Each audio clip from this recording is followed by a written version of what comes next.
கிருஷ்ணகிரி மாவட்டம் ஓசூர் அருகே புறம்போக்கு நிலத்தை கையகப்படுத்தி கட்டப்பட்ட வீடுகளை இடித்த நிலையில் வீட்டின் உரிமையாளர்கள் முதலமைச்சர் ஜோசப் விஜய் மீது குற்றம் சாட்டியுள்ளனர். இதெல்லாம் ஆக்கிரமிப்பு இடின்னு சொல்றீங்களே, கடற்கரையில 4 சமாதி இருக்கு, அதை யார் இடிக்கிறது? யார்கிட்ட பதில் இருக்கு? இது ஆக்கிரமிப்பு பேசுற பெருமக்கள் இந்த நீதிமன்றம் அதுக்கு ஒரு உத்தரவு தருமா? யாரும் எங்களுக்கு எந்த உதவியும் பண்ணல. 10 வருஷமா நாங்க கஷ்டப்பட்டு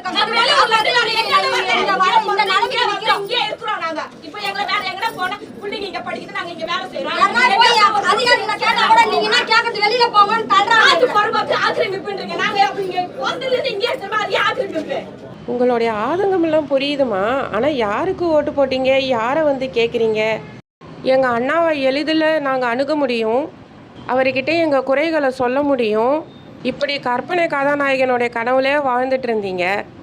ஆனால் நிஜத்தில் நமக்காக, நம்ம எல்லாருக்காகவும் தரையில் நின்று 15 வருஷங்களாக போராடுறவர் இவர் ஒருத்தர் மட்டும்தான்.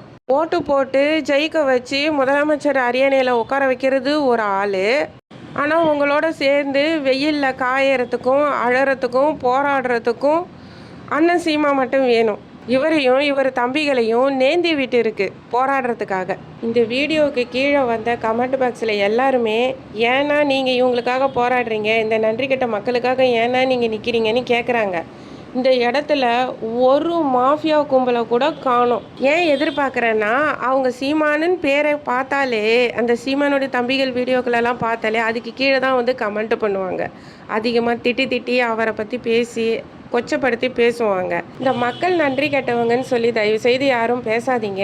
ஏன்னா மக்களால் ஆட்சி மாற்றம் வரலை, இந்த இன்ஃப்ளூயன்சரால் தான், இந்த வாரும் மாஃபியாக்களால் தான் இன்றைக்கி ஆட்சி மாற்றம் வந்திருக்கு. இந்த பிரச்சனை இப்போ இல்லை, இது ஏற்கனவே முன்னாடி இருந்து வந்ததா? அப்போ இதே இடத்துல நின்று தான் நாங்கள் போராடி அதை தடுத்தோம், ஏன்னா தடுத்து வச்சோம்.